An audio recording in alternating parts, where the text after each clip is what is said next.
అందరికీ నమస్కారం. ఈరోజు ఈ వీడియోలో మనం హిందూ ధర్మంలో అత్యంత పవిత్రమైన మాసమైన కార్తీక మాసం యొక్క ఆరంభం, పౌరాణిక నేపథ్యం మరియు దాని ఆధ్యాత్మిక ప్రాముఖ్యత గురించి తెలుసుకుందాము. ఈ వీడియోలో మీకు తెలియని ఎన్నో విషయాల గురించి, కార్తీక మాసం విశిష్టత గురించి, కార్తీక మాసంలో చేసే వ్రతాల గురించి, అన్నిటి గురించి నేను ఈ వీడియోలో మీకు తెలియచేస్తాను. వీడియోని చివరి వరకు స్కిప్ చేయకుండా చూడండి. అంతేకాదు, కొత్తగా ఎవరైనా మన ఛానల్ని కనుక చూస్తున్నట్లయితే సబ్స్క్రైబ్ చేసుకోవడం మాత్రం మర్చిపోకండి. మరియు పక్కనే వచ్చే బెల్ సింబల్ని క్లిక్ చేయడం ద్వారా నేను పెట్టే ప్రతి ఒక్క ఆధ్యాత్మిక కథ నోటిఫికేషన్ ద్వారా మీ వరకు అందడం జరుగుతుంది. ఇక ఆలస్యం చేయకుండా వీడియోలోకి వెళ్ళిపోదాం. అసలు కార్తీక మాసం అంటే ఏమిటి, కార్తీక మాసం పుట్టుక కథ మరియు హరిహర ఏకత్వ ప్రారంభం గురించి ముందుగా తెలియజేస్తాను. కార్తీక మాసం అనేది ఆశ్వయుజ పౌర్ణమి తర్వాత మొదలై కార్తీక పౌర్ణమి వరకు సాగే మాసం. ఇది సంవత్సరంలో భక్తి, దీపారాధన, తపస్సు, దాన ధర్మాలు చేసే అత్యంత ఉత్తమమైన సమయం.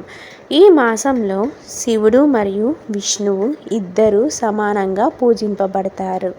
కార్తీకం హరిశంకర ప్రియ మాసం, అంటే ఇది శివ విష్ణు ఇద్దరికీ ప్రియమైన మాసం. పురాణాల ప్రకారం ఒకప్పుడు బ్రహ్మదేవుడు భూమిపై మనుషులు పాపాలలో మునిగిపోయి పశ్చాత్తాపం లేకుండా జీవిస్తున్నారని చూశాడు. ఆపదలో ఉన్న సృష్టిని రక్షించేందుకు ఆయన శివుణ్ణి స్మరించాడు.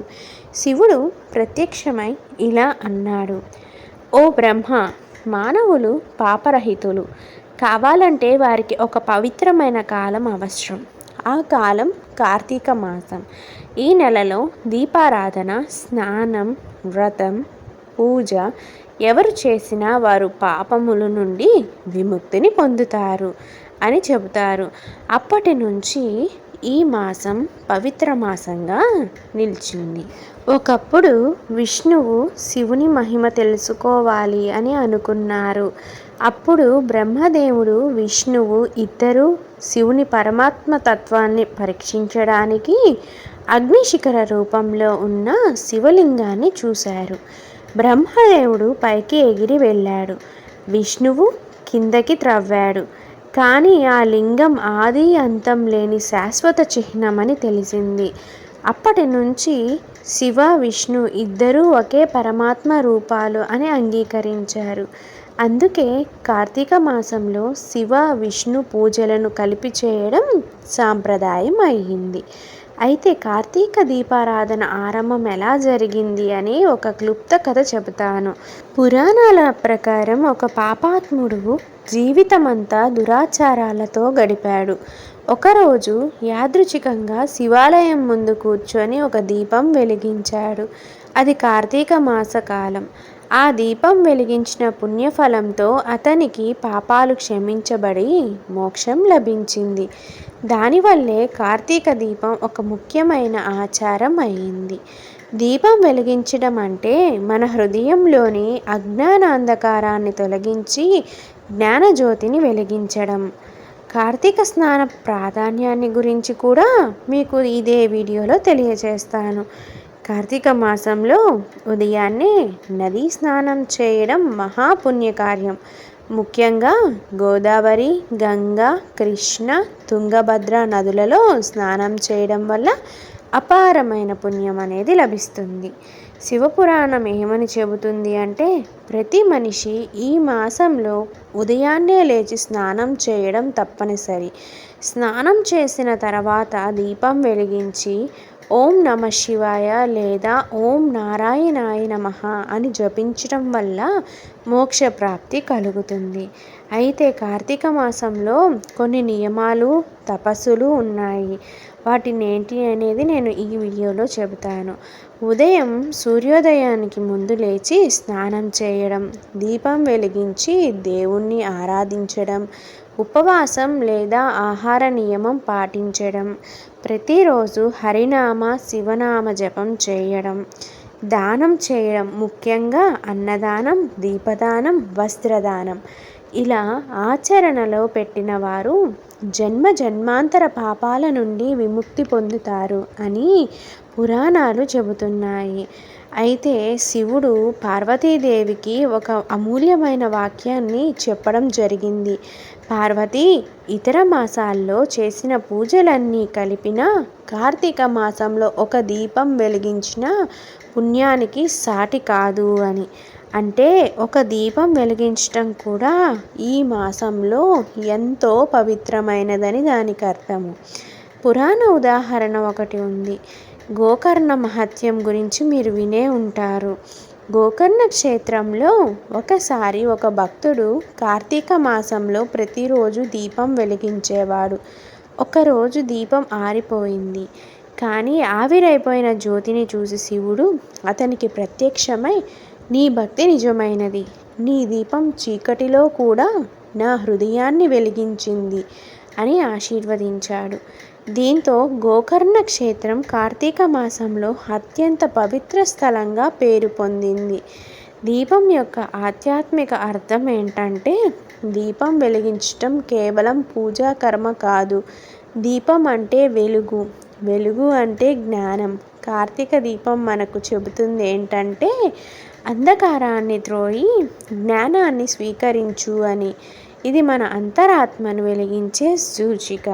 అయితే కార్తీక మాసం మొదటి రోజు నుండి చివరి పౌర్ణమి వరకు మన గృహంలో, మన మనసులో దీపాలను వెలిగిద్దాం. శివ విష్ణు నామస్మరణతో మన హృదయాన్ని పవిత్రం చేసుకుందాం. జ్ఞాన దీపం వెలిగించు కార్తీకంలో, శివహరినామం జపించు మనసులో. ఇదే కార్తీక మాసం విశిష్టత.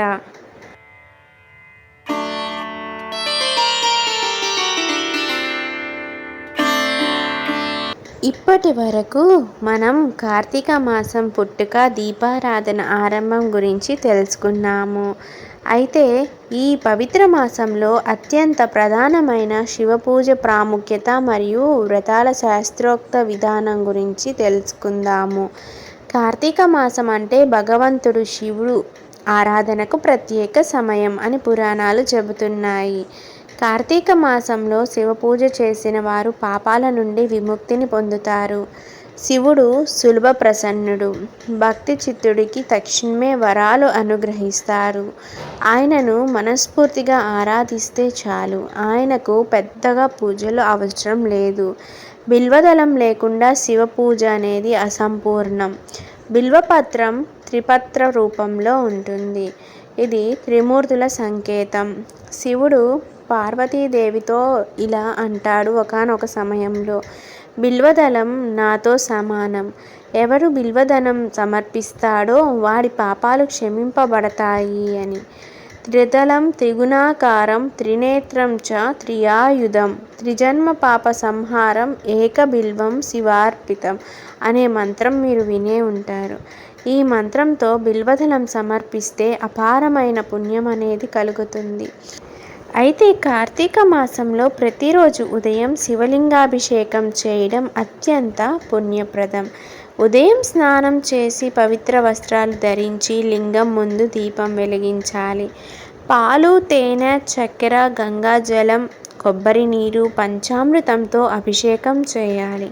ప్రతిసారి ఓం నమః శివాయ అని జపాన్ని చేస్తూ నీరు పోయాలి. చివరిగా బిల్వదళం సమర్పించి ఆరాధనను ముగించాలి. శివపురాణం ఏమని చెబుతుందంటే, కార్తీక మాసంలో లింగాభిషేకం చేసిన వాడు శివలోకానికి చేరుకుంటాడు అని.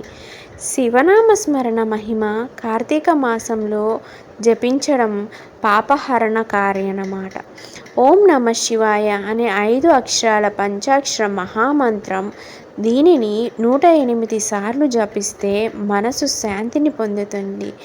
ఒకసారి పార్వతీదేవి శివుని అడిగింది, ప్రభు ఏ జపం అత్యుత్తమమని. అప్పుడు శివుడు చిరునవ్వుతో అన్నాడు, ఓం నమః శివాయ అనే ఒక మంత్రం పఠించిన వాడికి జన్మ జన్మాంతర పాపాలు నశిస్తాయి అని. శివపూజలో మనం చేయవలసింది, సూర్యోదయానికి ముందుగా లేచి స్నానం చేసి దీపం వెలిగించి శివలింగానికి జలాభిషేకం చేయాలి. బిల్వదళం పుష్పాలు సమర్పించాలి. శివస్తోత్రాలు అనగా లింగాష్టకం, రుద్రాష్టకం పఠించాలి. నిత్యం శివనామ జపం అనేది మరచిపోకుండా చేయాలి. ఉపవాసం లేదా నియమంగా సాదా ఆహారాన్ని తీసుకోవాలి. అయితే ఇప్పుడు మీకు ఒక పాప విమోచన కథ చంద్రుడు మరియు శివుడి గురించి క్లుప్తంగా చెబుతాను. ఒకప్పుడు చంద్రుడు తన భార్యలలో ఒకరిని మాత్రమే ప్రేమించి మిగిలిన వారిని నిర్లక్ష్యం చేశాడు. దాంతో తండ్రి దక్షుడు అతన్ని శపించాడు. నీ కాంతి క్షీణిస్తుంది. ఆపదలో ఉన్న చంద్రుడు శివుణ్ణి స్మరించి కార్తీక మాసంలో కైలాసానికి వెళ్ళి పంచామృతాభిషేకం చేశాడు. శివుడు సంతోషించి చంద్రుని తలపై ధరించాడు. అప్పటి నుండి శివుడు చంద్రశేఖరుడు అని ప్రసిద్ధి చెందాడు. ఈ కథ మనకేమని చెబుతుందంటే, పాపం ఎంత పెద్దదైనా భక్తితో చేసిన శివ పూజతో అది క్షమించబడుతుంది అని. మరొక చిన్న కథను మీకు వివరిస్తాను. ఒక చిన్న బాలుడు తన ఆవులను మేతకు తీసుకువెళ్ళి అక్కడ చిన్న రాళ్లతో శివలింగం చేసి పూజ చేసేవాడు. తండ్రి దానిని వ్యతిరేకించి లింగం ధ్వంసం చేయగా బాలుడు కోపంతో శివనామం జపించాడు. శివుడు ప్రత్యక్షమై అతనిని తన పార్షదుడిగా చేసుకున్నాడు. ఆ బాలుడు తరువాతి కాలంలో చండేశ్వరుడు అయ్యాడు. శివుడు అన్నాడు, కార్తీక మాసంలో నా భక్తుడైన వాడు చండేశ్వరునిలా నా లోకానికి వస్తాడు అని. కార్తీక మాసంలో ప్రతి సోమవారం ఉపవాసం చేయడం అనేది అత్యంత శ్రేష్టమైనది. దీనిని సోమవార వ్రతం అని కూడా అంటారు. ఉపవాసం అంటే కేవలం ఆహారం మానుకోవడం కాదు, మనసు శాంతితో దేవునిపై ధ్యానం చేయడం. శివుడు ఒకనొక సమయంలో అన్నారు, కార్తీక సోమవారం వ్రతం చేసినవాడు నా సాన్నిధ్యంలో ఉంటాడు అని. శివ పూజ వల్ల లభించే ఫలితాలేమిటో ఇప్పుడు చూద్దాం. పాప విముక్తి, ఆయురారోగ్యం, కుటుంబ శాంతి, దారిద్ర్య నివారణ, మోక్షప్రాప్తి. శివుడు సంతృప్తుడైన ఇంట్లో ఎప్పుడూ సుఖశాంతి ఉంటుంది. శాస్త్రోక్తంగా శివపూజ చేసినవాడు నాకు ప్రియుడు. కార్తీక మాసంలో శివపూజ చేసినవాడు మోక్షానందాన్ని పొందుతాడు అని ఒకానొక సమయంలో శివమహిమ వాక్యం చెబుతుంది. కార్తీక మాసం అంటే శివుని సాన్నిధ్యంలో జీవించటం. ప్రతిరోజు ఒక దీపం వెలిగించి ఓం నమః శివాయ అనే మంత్రంతో మన మనస్సుని పవిత్రం చేసుకుందాము. జ్ఞానదీపం వెలిగించు కార్తీకంలో శివనామం జపించు మన మనసుల్లో. జై శివశంకర.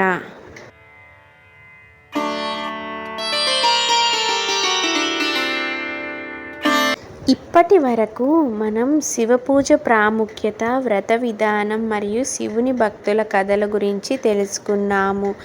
అయితే ఇప్పుడు మనం విష్ణు పూజ మహిమ, తులసి వ్రత ప్రాధాన్యం మరియు దాన ధర్మాల ఆధ్యాత్మిక శక్తి గురించి తెలుసుకుందాము.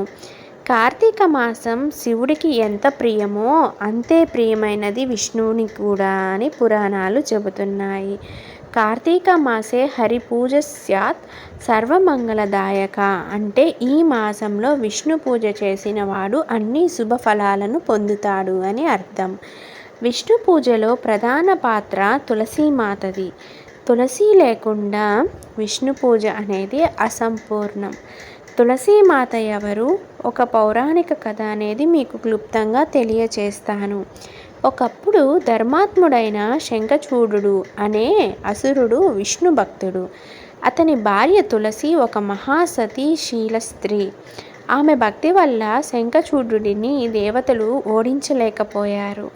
దేవతల ప్రార్థనపై విష్ణువు శంఖచూచుడి రూపంలో తులసి దగ్గరికి వచ్చాడు.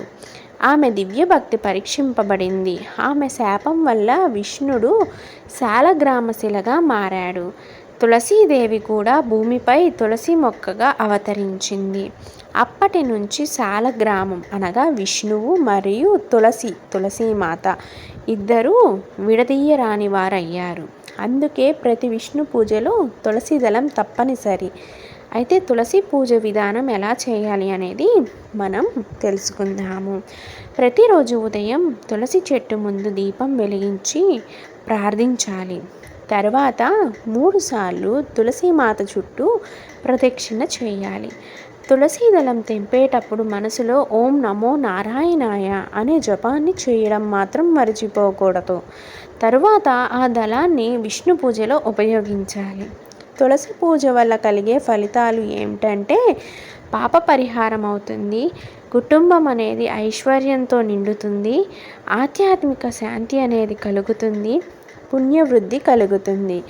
అయితే తులసి వివాహం కదా కార్తీక మాసం ప్రత్యేకత అన్నమాట. అదేంటో తెలుసుకుందాం. కార్తీక మాసం చివరిలో జరిగే తులసి వివాహం ఒక అత్యంత పవిత్రమైన ఆచారం.